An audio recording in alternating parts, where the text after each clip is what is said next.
Après la mort du pasteur Barouti, le problème des successions se pose dans l'église Barouti Tabernacle. C'est un problème un peu récurrent dans beaucoup d'églises. Après les décès du pasteur Nema Sikatende, il y avait un problème, c'était son fils. Le décès d'Mbié, bon, Mbié déjà était là, alors cette fois-ci c'est Barouti. Alors un lecteur de la Bible, il est là pour donner aussi son point de vue. Monsieur Debalz Moukoua, bienvenue. Ah, merci beaucoup, monsieur Jean-David. Vous vous portez bien. Dieu fait grâce. Alors aujourd'hui, vous êtes beaucoup plus intéressé à ce problème successoral dans nos églises. Oui, en tant que Congolais et puis chrétien, lecteur de la Bible, comme vous le disiez tantôt, un fait qui est récurrent, qui se répète à tout moment, m'a interpellé à ce que je vienne partager un peu avec l'opinion nationale et internationale. Alors pour vous, il y a un problème ou il n'y a pas de problème? Ou ça dépend d'une révélation ou ça dépend d'une orientation? Il y a vraiment un problème sérieux. C'est comme ça que je me suis tué il y a longtemps, mais j'étais obligé de venir aussi apparaître en public pour ne pas être complice. C'est vraiment un sérieux problème parce que dans nos églises, vous n'avez cité que quelques-unes. Je ne suis pas venu ici dénigrer une église ou bien citer nommément une église, mais c'est un cas récurrent pour nos assemblées, surtout en RDC et même au monde. Quand il y a les décès qu'on appelle entre guillemets représentants légaux ou visionnaires, lorsqu'ils parviennent à décéder, il se pose un problème sérieux de celui qui doit lui succéder. Et ça pose un cas vraiment. Souvent, on voit les membres des familles s'autoproclamer ou bien réviser les textes, c'est tout ce qu'on appelle les règlements intérieurs des églises, même en violation de la Bible et que cela est même effectué. Alors maintenant, qu'est-ce que vous vous reprochez dans tout ça? Bon, ce n'est pas moi qui reproche. Mais parce que vous êtes aussi lecteur de la Bible. Hein? Oui, oui. Effectivement. Ce n'est pas moi qui reproche, je n'ai pas compétence, je n'ai ni compétence ni autorité pour Mais reprocher. ils se réfèrent à la Bible. La plupart dans la Bible, lorsque vous regardez dans les sacerdoces, ça se transmettait de père en fils. Alors où est le mal ici? Je suis venu après avoir lu la même Bible qu'eux aussi pour connaître un peu dans décortiquer. D'abord, les sacerdoces de l'Ancienne Alliance diffèrent du sacerdoce de la Nouvelle Alliance. Ici, nous sommes, parce que les mots église n'existent pas dans l'Ancien Testament. Lorsque vous lisez de Genèse jusqu'à Malachie, vous ne trouvez nulle part où on parle de l'église, parce que l'église est l'œuvre du Christ dans le Nouveau Testament. Et puis, lorsque vous lisez de Matthieu jusqu'à Jean, vous ne trouvez pas les mots église dans la Bible. Mais vous verrez les premiers mots église dans la Bible que dans les Actes des Apôtres. Et comment maintenant la succession s'était faite? Lorsque vous prenez, parce qu'il est question maintenant d'ouvrir la Bible elle-même, c'est elle la source, c'est Dieu lui-même qui a prévu ça. Lorsque vous prenez les Actes des Apôtres chapitre 1, au verset, à partir même du 22e verset, 23, 24, 25, surtout 26e verset, vous voyez que lorsque Judas avait trahi Christ après l'avoir vendu, il est allé même se livrer lui-même, vous savez ça, je ne reviens plus, il est allé se pendre. Maintenant, il y avait un trou, parce que dans le plan de Dieu, il fallait qu'il soit 12. Il sait les pourquoi. C'est lui-même. Maintenant, il fallait qu'on remplace Judas qui était mort. Maintenant, l'Assemblée, le Seigneur lui-même a demandé aux apôtres, par le Saint-Esprit, qu'ils puissent passer au tirage au sort. Tirage au sort actuellement, c'est l'élection. Parce que tirage au sort, c'est un peu un terme démodé. Matthias, pour remplacer... Matthias, voilà. Ils étaient à deux, avant d'abord d'élire. Matthias n'était pas le candidat unique. Ils étaient à deux. Il y avait Joseph, qu'on appelait les justes, et puis il y avait aussi Matthias.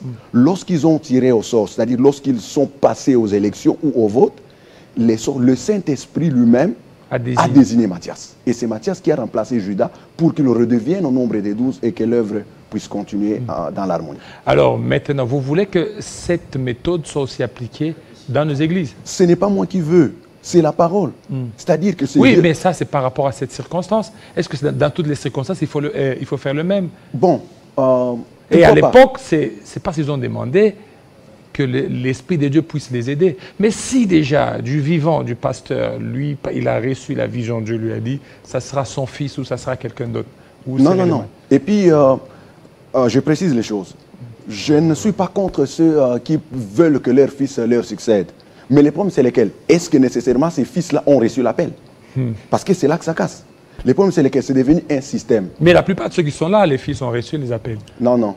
C'est une fabrication humaine. Barouti, Carlos a reçu l'appel, Moïse Mbi a reçu l'appel, Nema Sekaten a reçu l'appel. Excusez, M. Jean-David, je ne suis pas ici pour citer une quelconque Non, assemblée. non, moi je parle à titre illustratif. Hein. Oui, oui. Question de pouvoir le mettre au parfum. Mais pour savoir, Jésus-Christ dit aux disciples, il dit, vous les reconnaîtrez par leurs œuvres. Mais si réellement, les fils qui succèdent à son père aussi a reçu l'appel, pourquoi alors l'ampleur ne reste pas la même?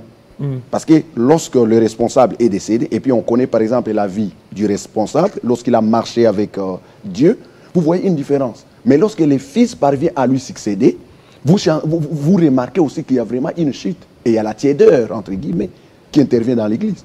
Et puis, s'il était question, parce que dans la Nouvelle Alliance, moi je n'ai pas vu un verset qui autorise que quand le père venait à mourir, ou les responsables, que ce soit nécessairement son fils.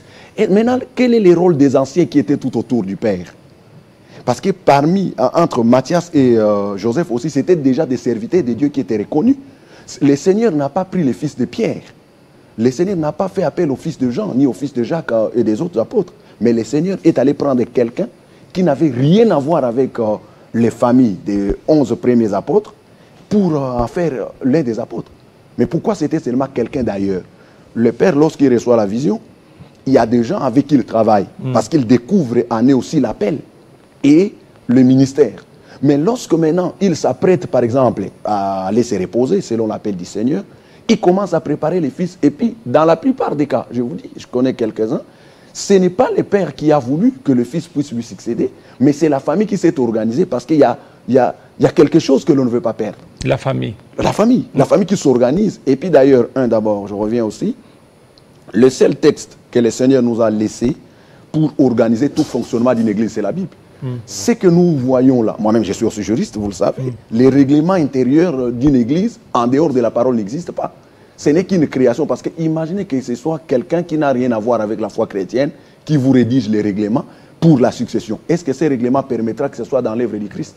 Pas du tout. Donc c'est l'œuvre humaine qui est organisée pour essayer un peu de trouver les mécanismes. L'objectif c'est quoi? C'est de garder la fortune. Bon, c'est l'avarice. C'est l'avarice. Ça, il ne faut même pas se voiler la face. On considère, parce que l'Église n'a pas pour mission, c'est même inasbel. Il y a la loi qui régit les asbels. C'est-à-dire que la loi ne reconnaît pas une église le rôle de générer les recettes. Mais c'est comme une asbel, c'est pour permettre à ce que les gens aillent chercher leur Dieu avec la liberté du culte qui est prévue, consacrée par la Constitution. Mais maintenant, c'est un peu perverti. Les gens ont plus les yeux fixés sur le bien matériel plutôt que la foi pour laquelle ils ont été appelés. Parce que si la succession-là s'est faite de manière biblique, je ne vois pas pourquoi les gens doivent se bousculer. Celui qui a l'appel sera automatiquement reconnu parce que Joseph n'avait pas contesté le tirage au sort qui était tombé sur Matthias. Mais si c'était à nos jours, peut-être il y aurait même un conflit. Pourquoi lui et pourquoi pas moi? Or, c'est le Seigneur par le Saint-Esprit qui a fait ça. Alors, si réellement, parce que la Bible elle-même dit que nous sommes enracinés sur l'enseignement des apôtres et des prophètes, Jésus-Christ étant la pierre angulaire, revenons sur les Écritures qui consacrent le tirage au sort. Or, le tirage au sort actuel veut dire l'élection. On connaît quand même les pasteurs, par exemple, dans l'Église, parce qu'on ne s'improvise pas. Nous savons que dans notre assemblée... Et vous voulez que les pasteurs soient élus? Soient élus conformément à la parole. Élus? Élus conformément à la parole. Qui vont élire les pasteurs? Mais les fidèles. Qui avait élu ou qui avait tiré au sort Matthias? Non, c'est le Saint-Esprit. C'est le Saint-Esprit. C'est le Saint-Esprit. Ils ont tiré au sort et puis... Mais qui avait tiré au sort? Les hommes, les hommes. En plus, ils ont fait Boulinde Kotovata. Pape, ils jettent. Et puis, ça c'est A, ça c'est B. Face A, Matthias. Face B, les justes. Alors, ils jettent. Puis tout s'est tombé face B. Mais c'est ça, tirage au sort, non? Non, non, M. Jean-David. L'expression tirage au sort ne la comprenait pas au sens actuel. C'était l'élection. C'était l'élection. Tirage au sort veut dire c'était l'élection. Et lorsqu'ils ont fait ça, les seigneurs... Est-ce que ce tirage au sort, si vous lisez bien, oui, vous allez lire que Jésus, même son habit a été tiré au sort? Oui, oui. Mais vous ne voyez pas que c'est le même contexte? Non, non. le tirage au sort de l'habit du Seigneur Jésus, c'était par rapport à la valeur qu'il représentait. C'était la tunique qui le représentait. Ça veut dire qu'ils ont utilisé un mécanisme pour que ça appartienne à quelqu'un. Mais ici, c'était l'Assemblée. L'Assemblée s'est organisée, de choisir. C'est ça le terme maintenant. Okay. De choisir celui qui devait remplacer Matthias. Et maintenant, lorsqu'ils ont commencé à choisir, le Saint-Esprit les a conduits à choisir Matthias. Et puis Joseph n'avait pas contesté parce que c'était le choix du Saint-Esprit. Cela ne veut pas dire que Joseph n'était pas le serviteur de Dieu. Mais peut-être il a contesté sans le savoir. Non, la Bible ne le dit pas. La Bible n'a pas voulu dire. Mais Jean-David, je ne souhaite pas aussi spéculer, de peur que nous tombions sur ce contre quoi je suis venu. Allez-y. Donc, c'est ainsi que Matthias n'a pas contesté. Cela ne veut pas dire que Matthias n'était pas serviteur de Dieu. Mais le Seigneur, voyant l'appel qu'il avait fait à Matthias, a voulu que Matthias puisse succéder à Judas pour que l'œuvre puisse continuer. Joseph est resté le serviteur de Dieu jusqu'à sa mort. Joseph, oui. Jusqu'à sa mort. Jusqu'à sa mort. Alors maintenant, c'est quoi maintenant dans nos églises, corps de Christ? Bon, c'est une difficulté. D'abord, j'ai dit que l'Église n'a pas existé dans l'Ancienne Alliance. Mais je peux même prendre une portion de la parole dans l'Ancienne Alliance pour essayer un peu d'expliquer cette analogie. Lorsque Moïse devait mourir, que le Seigneur devait prendre Moïse, il n'a pas pris le fils de Moïse. Moïse avait des fils et des filles. Mais le Seigneur a pris Josué, qui était, entre guillemets, le général. C'est un peu comme le chef d'état-major du peuple d'Israël. C'est lui qui allait mener la guerre en faveur d'Israël. Comme les seigneurs, parce que les seigneurs, c'est même écrit dans la Bible. Là, c'est peut-être la tête, mais au niveau du sacerdoce, ça ne se faisait pas comme ça. Non. Les sacerdoces de l'Ancienne Alliance étaient différentes. C'est-à-dire que c'était l'ombre. C'est les sacerdoces que le Seigneur a utilisés dans l'Ancienne Alliance, qui étaient les sacerdoces lévitiques. Mais lorsque Christ, le plus grand souverain sacrificateur, et celui qui a amené les sacerdoces infaillibles et éternels est venu, il a ouvert les sacerdoces à tous, ce qu'on appelle les sacerdoces universels. C'est comme ça que vous voyez que lui-même, en tant que souverain sacrificateur, n'était pas de la tribu de Lévi qui était chargé du sacerdoce. Mais il est venu d'une tribu dont on n'avait jamais fait allusion au sacerdoce. Ce qui veut dire qu'il a déjà annulé et aboli la loi suivant laquelle et les ordonnances qui organisaient les sacerdoces lévitiques. Et puis deux, lorsque lui-même provient d'une tribu autre que la tribu lévitique, il appelle, ça veut dire que les sacrificateurs maintenant de la Nouvelle Alliance sont tous ceux qui le croient. Comme dans Jean, à tous ceux qui l'ont reçu, il leur a donné le pouvoir de devenir ses enfants. Ça veut dire tous ceux qui sont enfants de Dieu sont sacrificateurs. Et les souverains sacrificateurs, c'est Christ. C'est ainsi que ce n'est plus par rapport... D'ailleurs, vous allez remarquer que les cérémonies d'Aaron et tous ses descendants, Éléazar et les autres, sont même différentes des cérémonies du Christ. On n'a plus besoin d'aller égorger les animaux dans les lieux saints pour faire expiation du sang. Mais Christ, qui est le plus grand souverain sacrificateur, a déjà fait l'expiation du sang une fois pour toutes sur la croix. C'est pour vous dire que nous devons nous conformer à ce que Christ a demandé que nous fassions, que les successions dans nos églises ne s'effacent pas. Sinon, nous rentrons sous la loi de Moïse et elle nous condamne. Il y a des frères dans l'église, il y a des anciens en qui nous reconnaissons cet appel et cette capacité à conduire des assemblées. Mais la difficulté, c'est comme ils ne sont pas de nos familles biologiques, nous avons tendance à les choisir. Et puis, vous ne voyez pas des frustrations qu'il y a. Peut-être vous êtes aussi homme de Dieu, peut-être il faut mener aussi des recherches dans ces cadres-là. Vous verrez que les fils qui venaient de naître, par exemple, en présence de ces anciens qui ont commencé avec les pères qu'on appelle visionnaires ou représentants légaux, ça fait 30 ans, 40 ans, les fils venaient à naître. Ils l'ont vu comment il a grandi. Je ne minimise pas, je ne dis pas qu'il ne peut pas avoir l'appel, non. Mais ces anciens-là qui ont l'expérience ont vu les choses évoluer et ont protégé, sécurisé la doctrine avec le défunt père. Mais maintenant que ces fils viennent diriger ces gens-là, ils se trouvent en tout cas dans une situation de difficulté et puis ils parviennent à quitter. Et quand ils quittent, vous allez voir même il y a les déséquilibres dans nos assemblées. Pourquoi? Il y a d'autres qui vont partir. Ils vont partir. Lorsqu'ils partent, pourquoi? Parce qu'ils ne sont pas d'accord connaissant la vie de celui qui va succéder à son père. Mais curieusement, ceux qui succèdent ont un monde fou. Parce que vous ne voulez pas citer les noms, moi je cite les noms. Moïse Mbiye a succédé à son père. Regardez le travail Kaba, Moïse Mbiye. C'est un monde fou. Néma Sikatende, n'en parlons pas. peut-être aussi, Carlos aussi, ça sera plein. Monsieur, Ça, c'est l'onction de leur père qui les accompagne. Et c'est comme la double portion d'Élie. Ils ont reçu, ce sont des Élysées qui reçoivent la double portion de leur père. Monsieur Jean-David, moi, je ne souhaite pas tremper dans ce que vous dites là. Oui. D'abord, lorsque vous venez de parler d'Élie et Élisée, Élie n'était pas marié. Lorsque vous parlez d'Élisée, Élisée était fils dans la foi, fils spirituel. Ce n'était pas les fils biologiques mais d'Élie. ils peuvent aussi être fils spirituels, fils aussi biologiques. Donc, les fils spirituels de ces assemblées ne doivent être que le membre de famille biologique. Pas nécessairement, mais ils peuvent aussi l'être. Et puis, monsieur Jean-David, je reviens un peu à ce que vous avez dit. La Bible dit que tout ce qui brille n'est pas nécessairement de l'or. Dieu n'est pas dans la masse. Dieu n'est pas dans la foule. Dieu n'est pas dans ce qui... Mais n'oubliez pas que Jésus était un homme des foules aussi. Jésus n'avait pas besoin de la foule. Mais la foule venait. Dans la foule qui suivait Jésus, le Seigneur lui-même a dit que parmi ceux qui me suivent, il y a de ceux qui me suivent parce qu'ils vont manger. C'est-à-dire que Jésus, le Seigneur lui-même, déjà savait que dans la foule, il n'y a pas nécessairement que des brebis, mais il y a aussi des loups et puis il y a aussi des cochons. Mais vous n'allez pas les abandonner comme ça, la foule, quand elle vient. Non. Et cette foule, Jésus leur a donné à manger. Mais Monsieur Jean-David. Malgré qu'il y a différentes espèces. Monsieur Jean-David, le problème c'est lequel? Il n'y a pas que les fils biologiques qui ont reçu l'appel du Seigneur. Et puis dans la plupart des cas, parce que quelqu'un qui a l'appel dès le bas âge, vous devez, le père spirituel, son père biologique, en tant que serviteur de Dieu, doit déjà savoir que l'enfant ici a l'appel, comme c'était Jacob avec Joseph.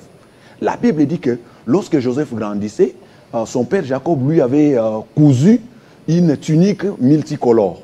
Et puis, lorsque Joseph recevait des songes, des rêves et des visions, son père Jacob savait qu'en Joseph, il y avait quelque chose de différent. Vous voyez? Mais maintenant, le problème, c'est que c'est devenu un système. Et maintenant, c'est la faillite pour nos églises. Les jeunes maintenant sont, je ne condamne pas et puis je ne m'oppose pas à ça, les jeunes sont plus dans la politique. Les jeunes sont plus dans la distraction et pourtant, nous sommes dans des assemblées. Lorsque vous prenez les Actes des Apôtres, chapitre 17 au verset 11, les disciples de Bérée, l'apôtre Paul est allé prêcher la bonne nouvelle. Les disciples de Bérée, c'est la qualité des chrétiens qu'il faut avoir dans l'église pour bien évoluer. Lorsque Paul a commencé à enseigner, ils n'ont pas encore cru, ils n'ont pas encore rejeté les messages de Paul, mais ils ont commencé à examiner dans le rouleau si ce que Paul disait était conformément à ce que les apôtres, les prophètes, allais-je dire, avaient déjà annoncé. Et lorsqu'ils ont vérifié que exactement, Paul ne s'était écarté ni à gauche ni à droite, ils ont dit que le message de Paul était la vérité et que le Messie qu'il annonçait était le vrai Jésus là qui était venu. Alors pourquoi les disciples d'aujourd'hui, pourquoi nous qui nous appelons chrétiens, nous nous appelons, nous les jeunes, nous sommes plus trempés dans la distraction, mais de l'autre côté, parce qu'attention, la Bible dit que ce sont les aveugles qui conduisent les aveugles. Si un aveugle conduit un autre, ils finiront tous par tomber dans les trous. Les fanatismes religieux. Même mon père, si par exemple, il est responsable d'une église, d'une assemblée, et qu'il veut me choisir parce que je suis son fils, je vais lui dire attention papa, parce que la charge sacerdotale, la mission d'une église est de conduire les âmes est plus lourde que la mission de conduire un pays. Parce que vous ne conduisez pas les personnes physiques, mais vous conduisez les âmes des personnes. Voilà, ça c'est bien dit. C'est bien dit. Idesbald Moukoua, vous êtes pasteur? Non, je suis lecteur de la Bible. Bon, je suis diacre dans une église. Quelle église? Église fait pas contre Nzambe Malam. Nzambe Malam. Mais là aussi, hein, vous vivez les mêmes choses là. Nzambe Malam, c'est Haïdi Nabala là. Oui. Zaka Bango na Bango. Oui. Moi, na papa, et puis moi aussi, et puis c'est compliqué. Bon, M. Jean-David. Et là, chez vous, même des femmes prêchent même. M. Jean-David, je n'entre pas dans ces débats, mais je vous dis que je ne suis pas venu au nom d'une église. Je vous ai dit que je suis lecteur de la Bible. Si un comportement de mon église heurte la parole, je ne vais pas soutenir les comportements là de mon église qui a heurté la parole, mais je vais soutenir la parole. Parce que la parole est parfaite. Ce sont les humains qui parviennent à s'organiser pour heurter la parole, mais la parole c'est Christ. Je ne suis pas là pour plaider pour mon église. Si cela est dans mon église et que ça heurte la parole, sachez que moi je soutiens la parole. Oui, mais quittez l'église. Je sais, M. Jean-David... Quitter l'église, vous attendez quoi? On... Comment vous pouvez être dans une église où d'abord ça heurte votre foi, votre conviction, mais vous continuez toujours? M. Jean-David, le problème c'est lequel? Je vous donne l'exemple un peu analogique. Vous voyez Martin Luther.